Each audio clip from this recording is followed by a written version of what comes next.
दोस्तों, अयोध्या वर्तमान समय में एक चर्चा का विषय बनी हुई है और उससे ज़्यादा चर्चा के विषय बने हुए हैं वहाँ पे होने वाले रोज़ के चमत्कार। रामलला की प्राण प्रतिष्ठा से पहले वहाँ ऐसे ऐसे चमत्कार हो रहे हैं जिसके ज़रिए पूरी दुनिया सोचने पे मजबूर हो गई है।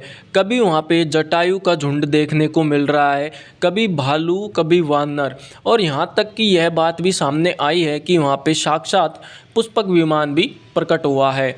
लेकिन उसके अलावा आज हमको एक ऐसी कहानी दिखाने के लिए जा रहे हैं जिसमें आपको पता चलेगा कि साक्षात जो 8 चिरंजीवी हैं उनमें से एक विभीषण, जो कि प्रभु श्री राम के भक्त थे, वे भी अयोध्या में प्रकट हुए हैं। अब इस बात में कितनी सच्चाई है आज इस वीडियो में आपको देखने के लिए मिलेगी। तो बिना देरी किए हुए वीडियो को स्टार्ट करते हैं। दोस्तों, आखिर क्या हुआ जब अचानक धरती का सीना चीर बाहर निकले रावण के भाई विभीषण। दोस्तों, यह घटना अयोध्या की है जो हाल फिलहाल ही घटित हुई है। दोस्तों, पिछले कुछ दिनों से हम यह सुनते आ रहे हैं जैसे राम मंदिर का निर्माण पूरा होता आ रहा है, वैसे वैसे हमारे सामने नई नई घटनाएं भी सामने आ रही है, जिसमें सर्वप्रथम गिद्धों के झुंड की घटना सामने आई, फिर वानरों की और भालुओं के झुंड की घटना सामने आई, तथा कुछ समय बाद अचानक से अयोध्या में पुष्पक विमान भी दिखाई दिया गया। इसकी बात एक व्यक्ति जो कि वहाँ पे मजदूरी का कार्य कर रहा था उसने बताई थी, परंतु अब जो घटना सामने आई है वह अविश्वसनीय है, जिस पर सामान्य व्यक्ति विश्वास नहीं कर सकता, क्योंकि रावण के भाई जो कि 8 चिरंजीवियों में से एक है जिनका नाम है विभीषण, अयोध्या में प्रकट हो चुके हैं। लेकिन इस घटना ने लोगों को सोचने पर मजबूर कर दिया है कि यह कैसे हो सकता है। हालांकि रामायण में प्रभु श्री राम ने विभीषण को समय के अंत तक जीवित रहने का वरदान दिया था। यह बात तो आप सब लोगों को भली भांति पता होगी। दोस्तों, जिस प्रकार हनुमान जी, सुग्रीव और जामवंत व अन्य सभी भगवान श्री राम के भक्त हैं, वैसे ही विभीषण भी राम जी के बहुत बड़े भक्त थे। विभीषण जी की जाति राक्षस कुल से संबंधित थी, परंतु उनके जो गुण थे वह एक भक्त की भांति बिल्कुल साफ थे। इन्होंने राम जी की हर समस्या में लंका विजय प्राप्त करने में सहयोग दिया था। लंका विजय कराई क्योंकि केवल विभीषण ही जानते थे कि रावण को किस प्रकार से मारा जा सकता है। यदि उस समय विभीषण राम जी का साथ नहीं देते तो आज रामायण शायद कुछ और ही हमारे पन्नों पे लिखी हुई होती।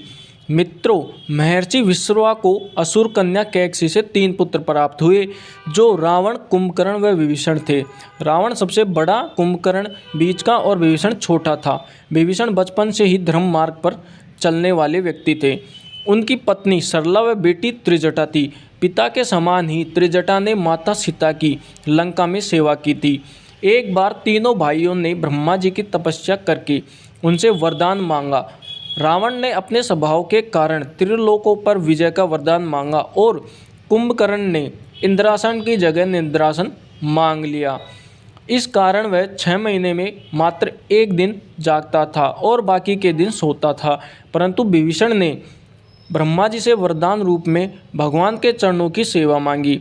तपस्या पूरी होने के बाद रावण ने 9 ग्रहों को अपना बंदी बनाया और चारों तरफ तबाही मचा दी, तथा अपने सौतेले भाई कुबेर से सोने की लंका छीन ली, उस पर अपना अधिकार जमा लिया।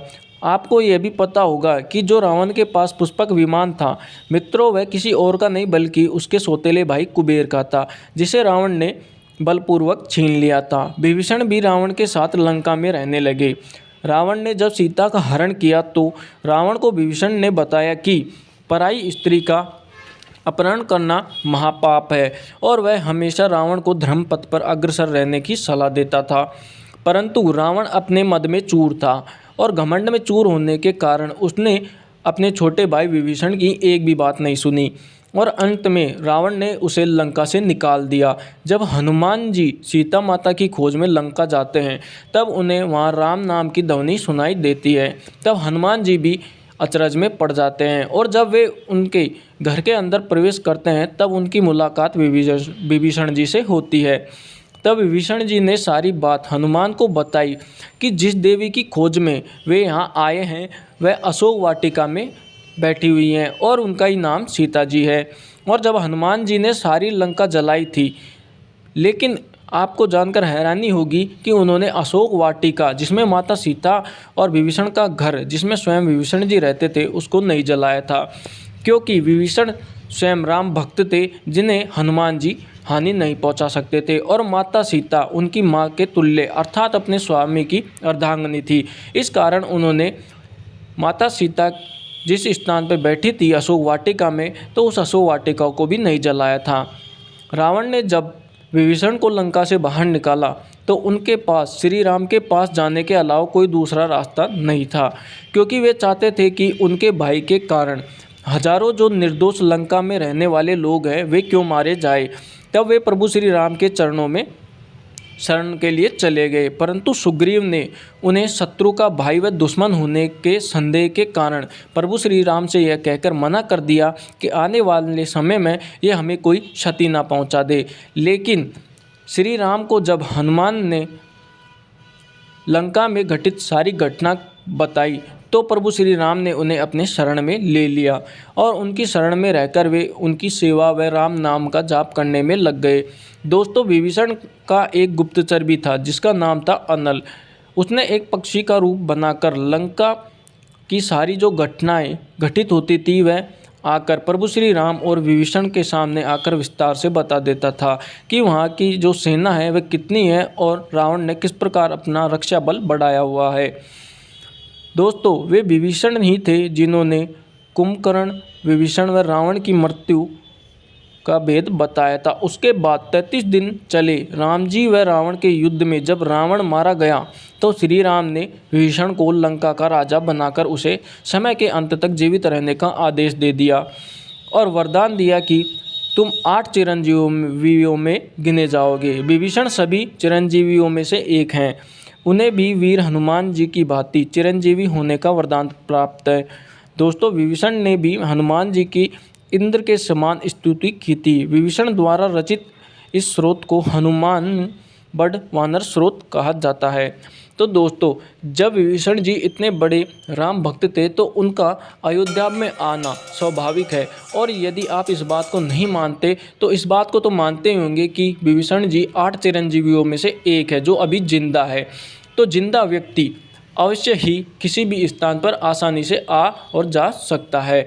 अतः हम इस बात को साबित कर सकते हैं कि जो विभीषण जी है वे लंका से अयोध्या में प्रभु श्री राम के दर्शन हेतु आए थे। अब इस बात में और कितनी सच्चाई है ये तो आप कमेंट द्वारा हमें बताएं। और यदि आप भी एक सच्चे सनातनी हैं और अपने हिंदू होने पर गर्व करते हैं तो प्लीज़ कमेंट में जय श्री राम के नारे रुकने नहीं चाहिए, और चैनल को सब्सक्राइब करके आप बेल आइकन ज़रूर प्रेस कर लें। साथ ही साथ हम जटायु और वानरों का जो झुंड भी अयोध्या में प्रकट हुआ था या आया था उसकी भी लिंक आपको वीडियो के डिस्क्रिप्शन में उपलब्ध करा देंगे, तो वहाँ पे जाके आप उन वीडियो को भी आसानी से देख सकते हैं। साथ ही साथ दोस्तों, मैं आपको एक खुशखबरी और देना चाहूँगा कि आप सभी दर्शकों की सहायता से हमारा जो चैनल है वो मोनेटाइज हो चुका है। इस खुशी के अवसर पर मैं आप सभी यूट्यूब फैमिलियों को बधाई देना चाहता हूं, क्योंकि आपके कारण ही आज मैं इस मुकाम तक पहुंचा हूं और आपके प्यार और सपोर्ट के कारण मैं आगे भी बहुत ज़्यादा पहुंच जाऊंगा। यदि आपको वीडियो अच्छी लगी हो तो प्लीज़ वीडियो को लाइक, शेयर, कमेंट ज़रूर करें। धन्यवाद।